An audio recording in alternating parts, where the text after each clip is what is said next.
Salut à tous, c'est encore moi, Patrick Duval.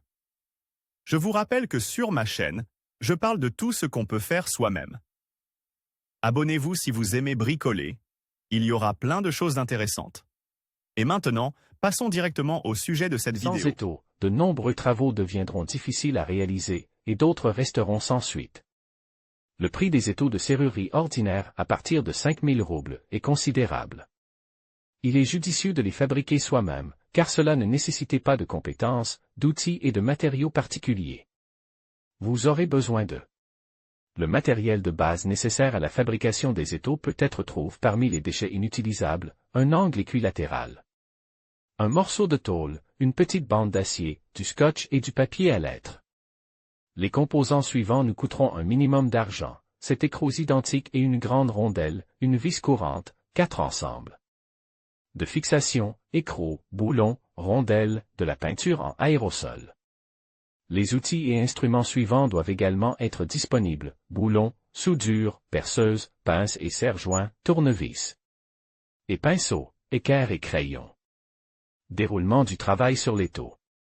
Nous soudons un tube car à partir de 2 angles égaux. À partir du même angle, nous fabriquons les éléments d'un guide à section carrée, dans lequel le tube profil se déplacera librement, et où les écarts seront minimes. Découpez un quart aux dimensions requises dans une feuille de métal de 5 à 6 mm d'épaisseur, conformément au marquage. Éliminez les bavures et coupez les bords. Montez la plaque carrée, le tube et les éléments de guidage dans l'ordre dans lequel ils seront placés dans le produit réel.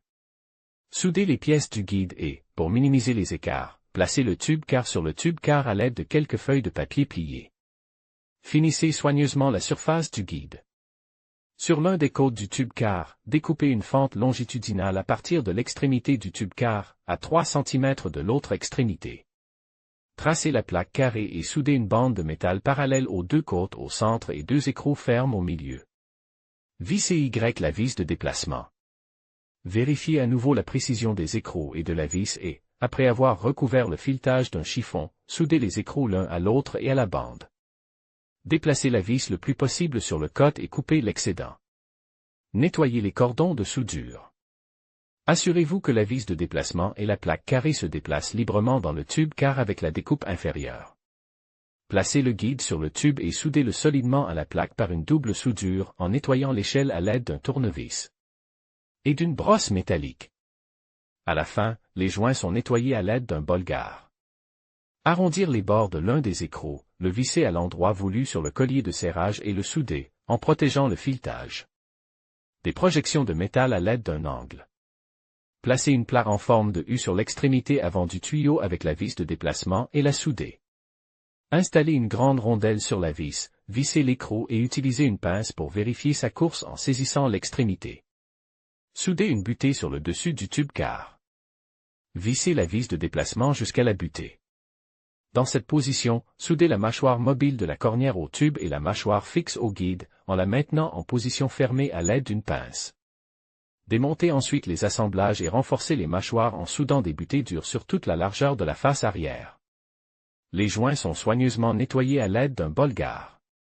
Avec le reste de la vis de déplacement, nous fabriquons un portillon pour déplacer les mâchoires, en enlevant le filetage de la surface, mais en laissant les extrémités pour visser les écrous.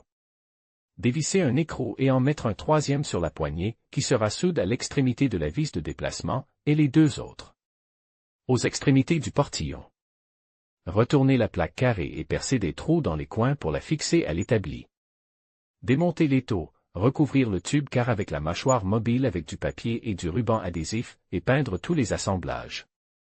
Nous faisons des trous dans le plateau de la table, nous fixons d'abord la base avec le guide et la mâchoire fixe, dans laquelle nous insérons l'élément mobile, et nous fermons les mâchoires à l'aide de la vis de fermeture mobile. L'étau est prêt à fonctionner.